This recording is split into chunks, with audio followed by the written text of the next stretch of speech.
tryna fuck. I ain't worried about a hoe or a slut. Niggas really want smoke, so it's up. It's quiet. So when you niggas really pulling up, you lying. So why you niggas really think you tough?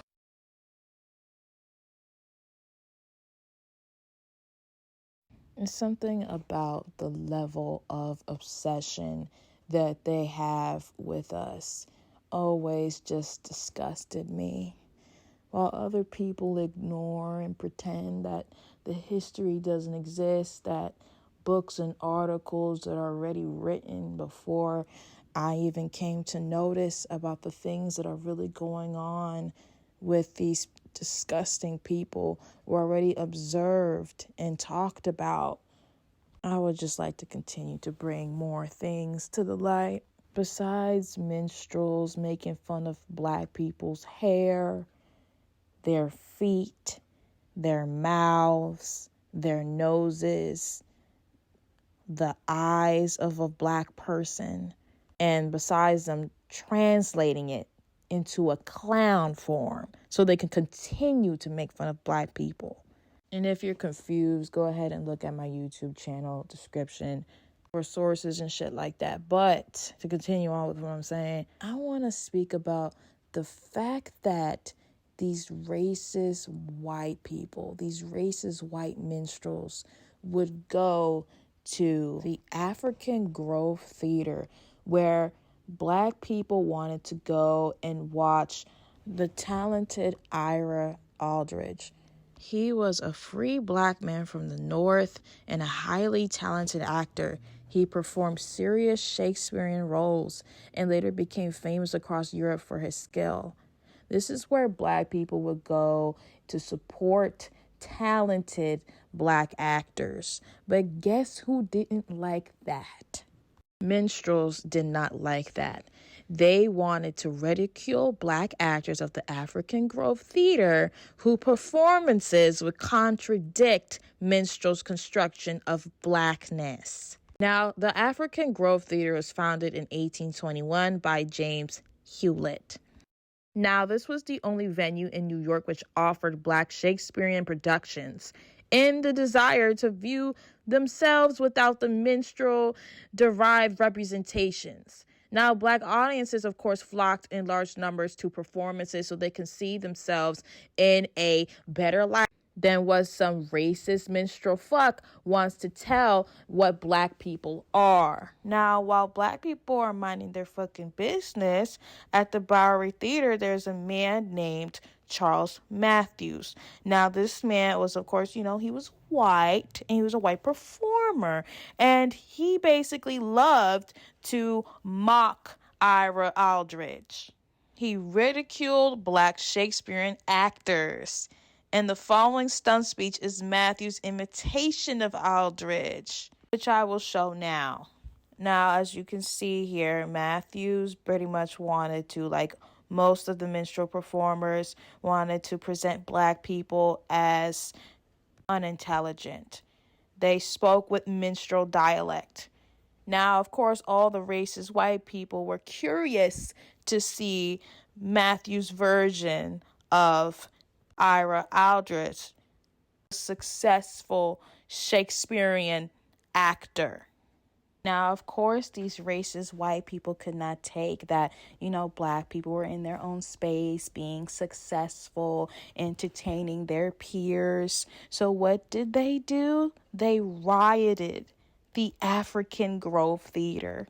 Now, as you can see here, it says the audiences were generally of a riotous character and amused themselves by throwing crackers on the stage and cracking their jokes with the actors until danger from fire and civil discord rendered it necessary to break up the establishment. The ebony-colored wags were notified by the police that they must announce their last performance. See what they call them? Very interesting. But they, defying the public authority, went on and acted nightly. It was at length considered necessary to interpose the arm of authority. And on Monday evening, a dozen watchmen made part of the audience. Finally, they pled so hard in Black verse and promised never to act Shakespeare again, and the police released them at a very late hour. So black people pretty much had to submit to police, even though they were doing nothing wrong, because a bunch of racist white people got angry that they're just minding their fucking business and the things that they're doing contradicts what they say a black person is. Truly fucking disgusting. Minstrels love to distort black culture and use it for the butt of minstrel jokes. It evoked more than just laughs from the minstrel audiences. They create this fake, disgusting reality of what black people are. For generations, they created this perpetuated ideology about blackness. They did all the things. They did dark skin. They did the kinky hair. They made speech and behavioral patterns to what they perceive a black person to be. They mocked black people's feet. They mocked black people's eyes and would paint black circles to make their eyes larger to mock a black person. When minstrel performers would play to make fun of black people, their clothes were used to tell a specific harmful story. The Jim Crow wore tattered, oversized, and ripped clothes. They often looked like they were falling apart, just like they do for the August Clown. This shit was designed to make black people look happy-go-lucky despite in being in poverty or enslaved by wearing patches and rips. And they were portraying black people as lazy or uncivilized. They did this with the zip coon. They do this all the fucking time and nobody gets it yet. Nobody gets it yet. And they doing this all the fucking time, these minstrel shows, and then they scratch their head and they thought, oh yeah, this shit ain't even really getting popular. You know, our shit is dropping off. Let's switch this shit into being in clown form, which I have, like I say, look at my YouTube descriptions. A lot of information in there, but it's just so fucking disgusting. Like, it's so fucking clear. Yet people want to ignore it to make themselves comfortable in their internalized racism. Or blatant racism. Every time I make a video, it's just so disgusting of the information that I have to read to make these videos. Every time I read this shit, it's just so surreal. It is so surreal every single time of what these fucking minstrel performers did and translated it into a clown form. Every time it just shocks me every time. And I just get that sick fucking feeling. It's just unbeatable every fucking time. And what my people went through as I keep digging and digging and digging, it's just so much more fucking shit too.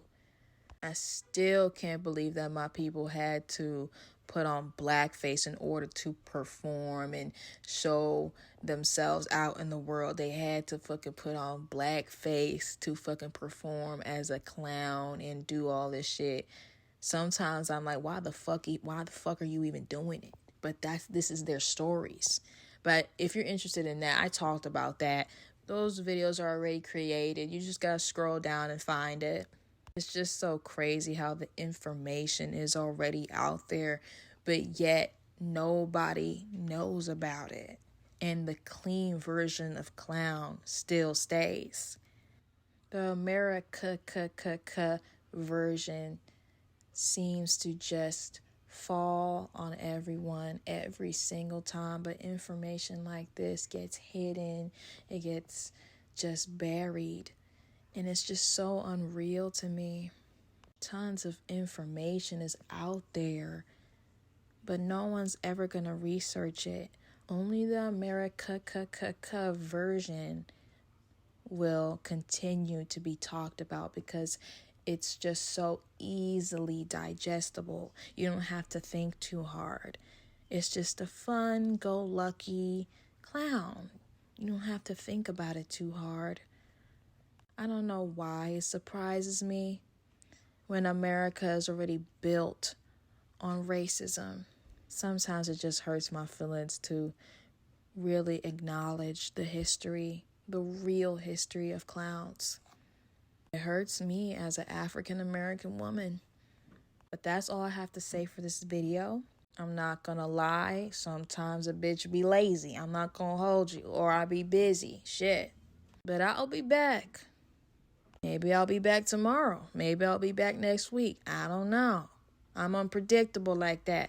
But I'll see you around, huh? Make sure you check out my shop called DG Appliances. We got a portable air conditioner, a wet cooling fan. I talk about this in my shorts on Instagram and TikTok.